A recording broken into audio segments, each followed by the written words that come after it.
Hey designers, have you ever felt like you're barraged by too much around you and you can't make progress on the work that's important to you, or you can't make progress on the project you've been assigned?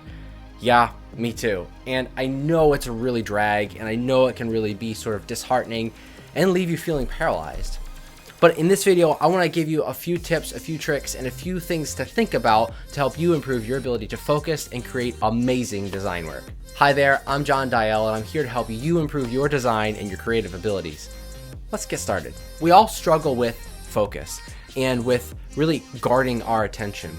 You know, in this land of Zoom meetings and remote work and iPhones that ding us and all the subscription notifications and the barrage of media that we are bombarded by, this world can get really difficult to focus. As designers, it's really important that we are able to garner and control our attention and really apply our focus and our cognitive attention to the design problems in front of us so that we can make progress on them and really design and create solutions that actually fit and satisfy the problem we're working with. Now, if you're familiar with my previous video on how to think about design and sort of the four main quadrants of work that we need to be involved in as designers, you know that there's a lot of weight, a lot that goes into doing the work of design, doing the work of a designer, and accomplishing the outcomes that we're all trying to accomplish in our design work. It's a highly collaborative environment, and we need to really lean on others in that process. But it also requires a lot of attention on our part to ensure we're actually thinking about all those things, we're weighing and balancing all of those things throughout the entire process. So with those four quadrants, those four things, those four ingredients of design as we think about them, really have a lot of cognitive weight and require a lot of mental capacity for us to deeply engage with in meaningful ways. And several authors have really begun to dive into the importance of focus and the importance of being able to guard and guide our attention over time. The first book I wanted to mention was Deep Work by Cal Newport. Cal Newport dives deep into this, and he goes into the importance of being able to focus, and after long periods of time, you are able to accomplish a level of focus and a state where your mind is really saturated in all the information that you need to have loaded into your brain so you can actually begin really putting them together in new ways and really priming your mind and priming yourself for creative execution.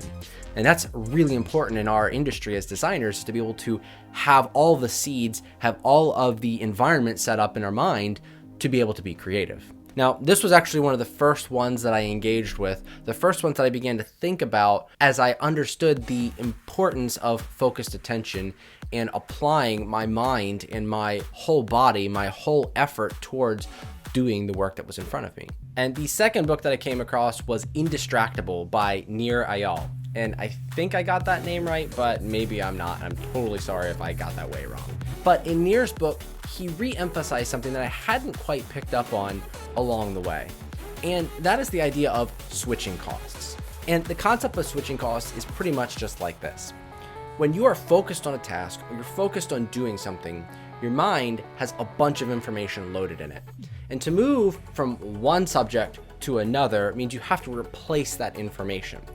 And it doesn't just happen like that. It doesn't happen quickly. Your mind really is a lot like storing information. It's like RAM in a computer. And for a computer, it can just dump and replace really fast. The human mind isn't quite like that. It's actually a benefit, but we're not really going to talk about that right now. But what designers need to know is that when we are thinking about something and we move from one concept or one subject matter to another, there's information that lingers and takes time to replace. It's much slower for us to move our minds from one thing to another. And that time that it takes to switch from one subject to another is really where the concept of switching costs comes in. That is really it. And that can take anywhere from 15 to 30 minutes for us to really refocus our mind, dump the information we don't need, and really focus on the thing that's in front of us. So when we're dealing with problems, it's really insufficient for a designer to jump in and expect to accomplish a ton of work and problem solving in a very quick manner. It's actually going to be a level of ramp up time as well. And so for managers to understand there's a time that it takes for a designer to be able to engage deeply with a problem is something to consider. For designers, that means you can plan and schedule and change the way that you work and your patterns of working to really amplify what's possible in the realm of design. And the big warning here is that you just don't want to do shallow design work. No one really appreciates a poorly thought through solution or really something that's only addressing a surface level symptom. What you want to do as a designer is to really give yourself as much time as possible to deeply engage with the concepts, to deeply engage with the different ways of solving it and rearranging the elements at play so that you can come up with creative, well thought out, intentional solutions that really bring joy and pleasure and solve things in a way that are meaningful for people. So, how do we do this? What are we supposed to do then as designers to make room for this? I mean, we've got meeting after meeting after meeting. We have to coordinate. We have to plan our day. We've got phone calls. A lot of us are working remotely now, and so that introduces new challenges. How do we make time to focus? Well, let's talk about a couple of ideas. First off, if you're a remote designer, one of the best things you can do is kind of create a space for you to do your design work. Create a space where you can enter into, even if it's only a partial space. This looks a lot like, a full space, but it's really only 3 walls. Behind the camera and moving that way, it's actually regular living space. But I've intentionally created a desk and a bookshelf and some other things in the area to make it feel more like an intimate space, to make it feel more like a design office. So that's the first idea. Just create yourself a space where you can actually go and do your work. Having that office is actually a great environmental cue because it gives you that external prompt for your mind to begin that switching cost. And so you can begin to actually move from one subject matter into whatever design problems in front of you simply by moving into that area and start gaining that movement. The second thing you can do is actually scheduling what I call heads down time. That means time where you're actually going to focus. And with a lot of us working in larger or more complex organizations, sometimes finding focus time or heads down time can be a real difficult challenge. But you can talk with other people you work with and inform them that there are going to be times when you're actually going to go work on the problem that you're trying to solve together and really make sure that you can focus and put a concerted effort to create a positive solution that works for everybody in all of it. And in doing so, you can actually schedule time on your calendar. I do this a lot. I'll block out 2 hours worth of time or an hour and a half, and I shoot for a minimum of 60 to 90 minutes because it really gives you a solid 30 minutes of super focused time, having about 15 minutes to unload, get deeply into the problem, absorb the information, and really begin working with it and start solving and generating those new ideas and really working out the different problems and creating these solutions that actually work for everybody. But that 60 to 90 minutes is critical because it actually gives you a lot of focus time and it really gives you the space that you need to feel comfortable, to allow yourself to slowly work into it, to absorb the information you need to absorb. That's the second idea, is actually schedule the time. I prefer to put it right on my calendar. Not everybody needs to do that, but for me, it's been a helpful prompt for the people I work with and for myself to commit to doing the work and to getting it done. The third thing you can do is actually turn off your notifications. If you're on a Mac, there's a wonderful feature called Do Not Disturb. And you can just tap that and click turn notifications off for an hour, and it will totally revolutionize the way that you work.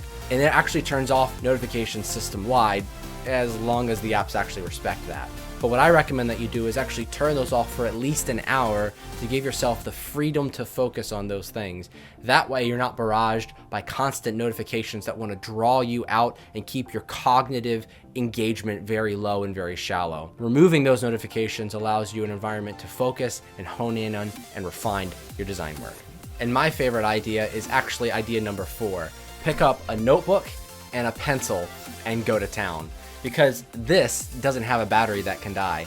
This doesn't have notifications that are gonna ding. And you can't get to YouTube or Twitter or Facebook or LinkedIn or TikTok, whatever it might be. You can't get to those on this. And this allows the quickest, easiest way to start exploring ideas and documenting what things are possible and how you can get there. So I highly recommend that strategy. Go back to pencil and paper, go back to analog environment where you're not distracted. There's not the temptation or even the ability to go somewhere or do something that's not connected to the work that you're doing. So why is it important for designers to focus? I mean, why can't we just jump in for a few minutes, do a little bit of work, and then jump on out? Why an extended period of time where you're putting your cognitive attention on the thing in front of you? Well, there's a lot when it goes into design. And when you think about it, you have to understand the problem very deeply and the context that goes around it. You also have to be working creatively with the elements at play. You have to be able to understand how to remix them in new ways. You also have to be deeply understanding the domain, the medium that you're going to be expressing your solution. And you have to do a lot of work in synthesis. You have to boil off and take off anything that's non-essential. Anything that's going to get in the way or take away from the end result, you've got to get rid of. So a designer's job is to do all 4 of these activities all at once, which is a lot of work, and make sure that we're devoting enough mental attention to be able to handle all those things and balance them well. So I hope this video has been helpful, and maybe it'll give you a little bit more of a deeper understanding of why focus time is important, and hopefully now it gives you a framework to show people why it's important for you to be able to take some time to clear out the distractions and to really hone in and focus in on the work in front of you. If you did find this video helpful, go ahead and hit that like button, because it helps me know what's beneficial for you and what you all like and what I can do next. And if you have a specific technique for being able to find focus time, make sure to leave a comment below. I'd love for you to be able to share your techniques for focus with everyone else. And if you're interested in more videos to grow your design and creative abilities, check out this video here or even this video here, and subscribe to the channel because we've got plenty more videos planned to come out. Thank you so much for your support. Thank you for watching. Go make something awesome.